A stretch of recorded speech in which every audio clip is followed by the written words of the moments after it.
Hello friends, today we will look at the use of percentage in DI. First thing, what is the meaning of percentage? The meaning of percentage is simply hidden in the name itself. What is the meaning of per? Per means out of. Can I say per means out of? And what is the meaning of cent? Cent simply means 100. So percentage means out of 100. So if you want to calculate anything out of 100, that's simply called percentage.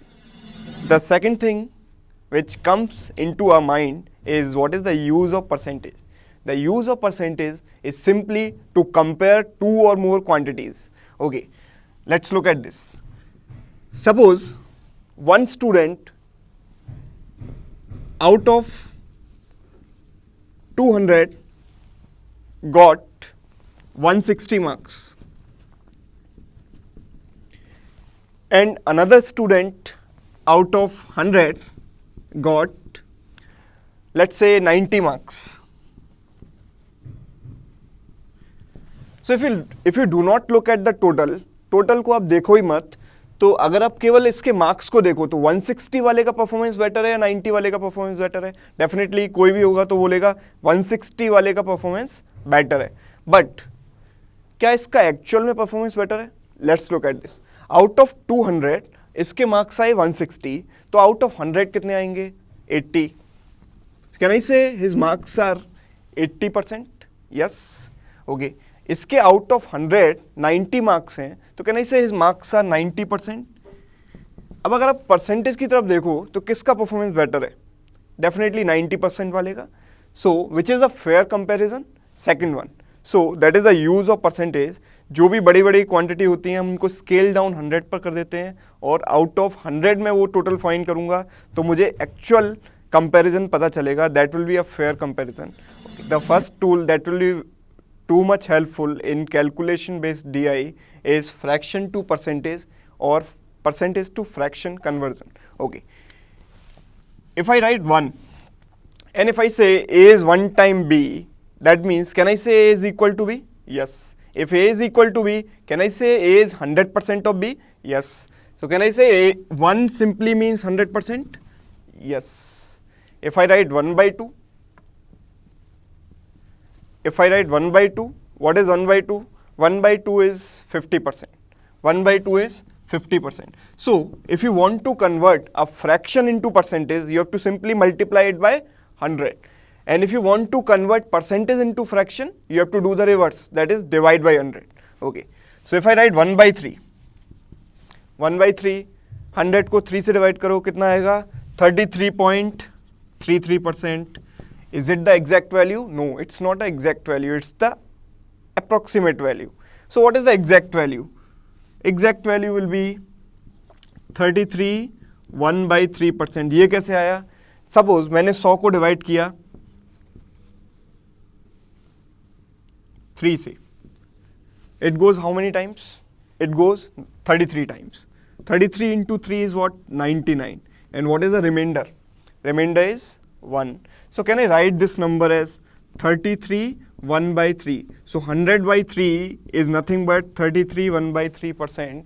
33 1 by 3 is the exact value of 1 by 3 in fraction. So what is 1 by 4? 1 by 4 is simply 25%.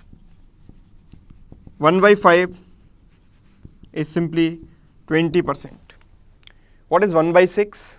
Okay, अगर मुझे 1 by 6 calculate करना है, if I want to calculate 1 by 6, can I say 1 by 6 1/3 का half होगा, 1 by 3 का half होगा. 1 by 3 कितना है? 33.33. इसका आधा किया, 2 से डिवाइड किया, कितना आएगा? 16.66%. But it is not the exact value. Exact value is, जहाँ भी अगर एग्जाम में क्वेश्चन आएगा तो 16.66 नहीं लिखा होगा क्वेश्चन में लिखा होगा 16.2/3%. Okay. Next, what is 1 by 7? 1 by 7 is nothing but 14.28%. 14.28%. इसको याद कैसे रखना है? याद रखने की एक ही ट्रिक है, 7 2 14 2 28. Next, 1 by 8. Can I say 1 by 8 is half of 1 by 4? 1 by 4 is 25%. half of that will be 12.5%. 12.5%. ठीक है, अगर 1/8 12.5 है तो 3/8 कितना होगा? ओके, कैन आई से 3/8 is 3 times 1/8? 3/8 is nothing but 3 times 1/8. What is thrice of this? अगर इस नंबर को मुझे 12 को 3 से मल्टीप्लाई करूं कितना आएगा? 36. एंड 0.5 को 3 से मल्टीप्लाई करेंगे कितना आएगा? 1.5. And what is 36 plus 1.5? We can say it is nothing but 37.5%. Yes. What about 5/8? Can I say 5/8 is 5 times 1/8? What is 1/8? 12.5. 5 से मल्टीप्लाई करेंगे कितना आएगा? 12 इंटू 5 कितना? 60. एंड 0.5 इंटू 5 कितना? 2.5. 60 plus 2.5 is nothing but 62.5%. Okay, next one. What is 1/9? 1/9 तो बहुत ही आसान है कैलकुलेट करना. 1/3 का 1/3. यस, 1/3 कितना है? 33.33. इसका मैंने 1/3 किया तो कितना आएगा? 11.11%. Okay, it is not the exact value. What is the exact value? Exact value is 11 1/9%. Fine. What about 1/10? अगर किसी चीज का मैं 1/10 फाइंड करता हूं तो मतलब मैं कितना परसेंट फाइंड करता हूं? 1/10 इंटू 100 करोगे कितना आएगा? 10%. यस. 1/11. 1/11 कितना होगा? If you divide 100 by 11, you will simply get 9.09%, and the exact value is 9 1/11%. Okay. Now 1/9 को कैसे 1/9 और 1/11 को कैसे याद रखना है? 1/9 होता है 11.11 एंड 1/11 होता है 9.09. तो सिंपली आपको 9 और 11 को इंटरचेंज कर देना है, आपको याद हो जाएगा. 1/12. 1/12, कैन आई से 1/12 विल बी हाफ ऑफ 1/6? 1/6 कितना है? 1/6 is 16.66%. 16.66% का आधा किया तो कितना आएगा? 8.33%. Yes. What about 1/14? 1/14, can I से 1/14 1/7 का हाफ होगा? 1/7 कितना है? 14.28. इसका आधा किया कितना होगा? 7.14%. 1/15 कितना होगा? 1/15 100 को 15 से डिवाइड किया, 5 से कैंसिल हुआ 20 टाइम्स, 5 से कैंसिल हुआ 3 बार, 20/3 कैलकुलेट किया, मेरे पास आया 6.66%. 1/16 कितना होगा? बहुत ही आसान है. 1/16 किसका आधा होना चाहिए? 1/8 का. 1/8 कितना है? 12.5. इसका आधा कितना हुआ? 6.25%.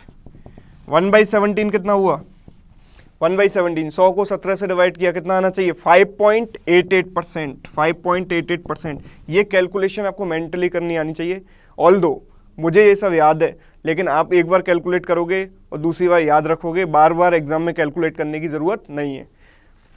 What about 1/18? ये तो बहुत ही आसान है. 1/18 कितना होना चाहिए? 1/9 का आधा होना चाहिए. 1/9 कितना होता है? 11.11. उसका हाफ किया कितना आएगा? 5.55%. Okay, now next one. 1/19. 1/19 is nothing but 5.26%. And 1/20 is 5%. तो 1 से लेकर 1/20 तक आपको रटे हुए होने चाहिए. मैं बताऊंगा इसका रीजन क्या है.